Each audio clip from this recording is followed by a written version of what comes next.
Hey, how's it going, everybody? I just wanted to make a video on my thoughts for the Rise of the Abyssal League for PoE 2. I'm probably done playing PoE 2 for this league as it's kind of going to the end and it's not really that fun anymore for me.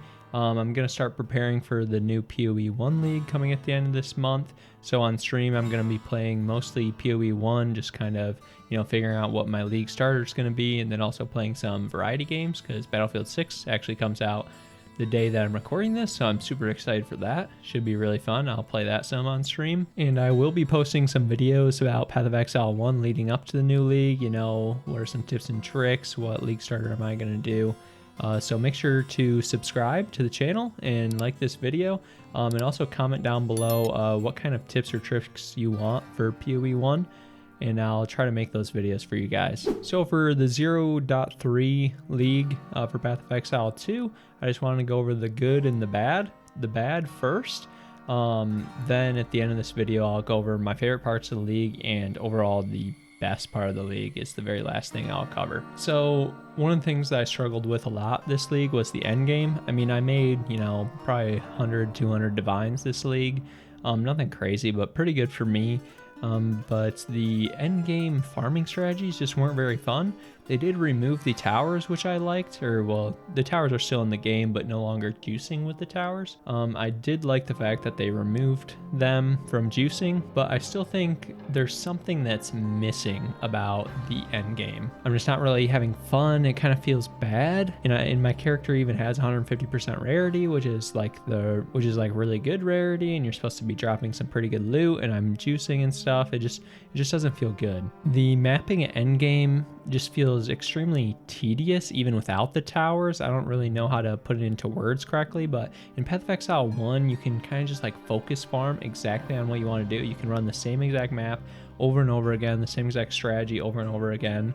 It's extremely consistent and it's easy to replicate, and I think I like that. I mean, PoE 2 kind of gives you more variety and more chance to explore and stuff, but there's also some downsides to that. So if they could kind of mesh the two together in a way to make it have some variety but also have some more structure, I think that'd be a really good middle ground. One of the best farming strategies by far I found in this league was just farming logbooks. I mean, it was extremely consistent just going after runic splinters. I was making like 10 divine plus per hour the more I made the farming strategy efficient. Pretty fun. I mean, it was a little boring at some times, but you made some pretty good currency. So yeah, the end game still has some work to do, but it sounds like 0.4 is going to be a really good end game patch. So I'm really excited for that coming in December. The next thing that was kind of bad this league, obviously, was the build diversity. So there wasn't much build diversity. It's basically majority Deadeye, and then Blood Mage was pretty big too. There were some like monks for Hollow Palm and stuff. But Warrior looked really cool, like in the trailer and in their live interview and stuff for their showcase. I don't know, they just don't feel good. Like with Deadeye, I can complete a map in like a few minutes, whereas a Warrior, since you're so slow, it takes like, multiple more minutes. So it just feels way worse. You make way less money because of that. And yeah, it's just not as good. Now, my biggest complaint from the whole league by far, like I can deal with less build diversity and stuff like that, but my biggest complaint is the performance issues. I mean, the game ran terrible at launch. So many crashing issues and like graphics drivers like crashing and stuff like that. I mean, on stream all the time, my stream would freeze. And even after the stability patch that they put out, 0.3.1, it got better, performance got better, my frames were a little bit better, but I still have consistent issues. I'll be sitting like in my stash and my drivers will still crash, my graphics drivers. I don't know what it is. It doesn't happen in any other game but Path of Exile 2. It's super weird. And it's super annoying. So that is my biggest complaint by far. So let's now get into the great parts of the league. There were so many great parts of the league. I mean, the majority of the changes that they made this league, like in the beginning patch notes, were awesome. So we have the Abyss League mechanic. That was so cool. Like, it has some really cool effects. The monsters are difficult and rewarding. Going into the Abyssal Depths is really cool. I would like a little more variety. Every time you go into the Abyssal Depths, it is the same layout, so you just know, go to the top left and you'll find the boss and then the loot. If they could switch it up so it goes in different parts of the map and stuff like that, that'd be really nice, just to make it a little more variety, a little more random. Next, with the Abyss, they brought a bunch of new crafting currencies, all the desecrated mods and stuff. Those were awesome. They might be a little too strong. I assume they'll probably get nerfed because it made crafting a little too easy. It went from like crafting was just gambling to now crafting is like 100% deterministic and everybody has like insane gear for really cheap. So yeah, crafting was really awesome. Maybe a little too good, so I think he'll probably get nerfed. Other good things, so the new support gem system where you can have as many support gems of the same type on your build, that was really awesome. The lineage supports are pretty cool. A lot of them are bad and aren't used for anything, but a lot of them are really, really good and really, really valuable. I think that's really cool. It's just a new like cool drop, like, instead of dropping divines, you're dropping a really cool lineage support gem. That's really exciting.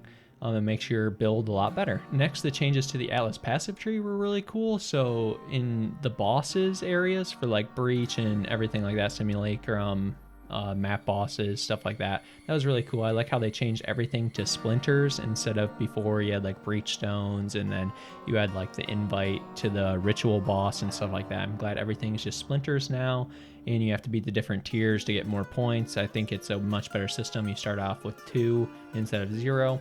I think it's just overall better. It is much easier to understand, especially for new players, and much easier to get into, and it feels a lot better. You had the issue where like breach stones got you to tier 1 all the way to tier 4 of like Zesht, and if you didn't have tier 4 unlocked, you just never run breach stones and never unlock the tier 4 Zesht because you were basically wasting your money when you could just sell the breach stone for much more than you're going to make from killing tier 1 Zesht.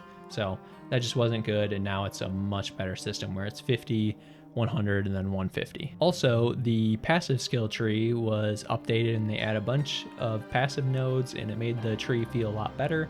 There were a lot more cool, unique mechanics in the tree, so I really liked that. That was really good. And they did a big rework to how essences work, actually.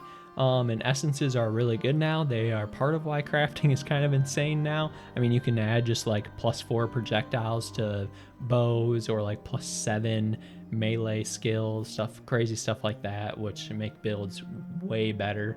And essences are actually kind of insane now, where before they were really underwhelming and not very good at all. One of the biggest changes, obviously, was the campaign. So they added Act 4 and then the interludes. This was a much needed change. Act 4 and the interludes are really awesome. They have a really good story. They have really great graphics. It's just overall really cool act and interludes. They're both really great, and it is much needed because playing Acts 1 through 3 in cruel difficulty was just super boring. You're just trying to get through as fast as possible because it's literally the same exact thing. So they're really cool mechanics. I like how it gives you like the option you can just go anywhere, anytime. It's not like one set path. That's really cool and unique. The new campaign changes make the campaign much more fun and enjoyable. Also, the first playthrough of the campaign is slow and hard, but GGG has said that they want it to be slow and hard that first playthrough, and then subsequent playthroughs are much faster and easier, which I think is a good thing.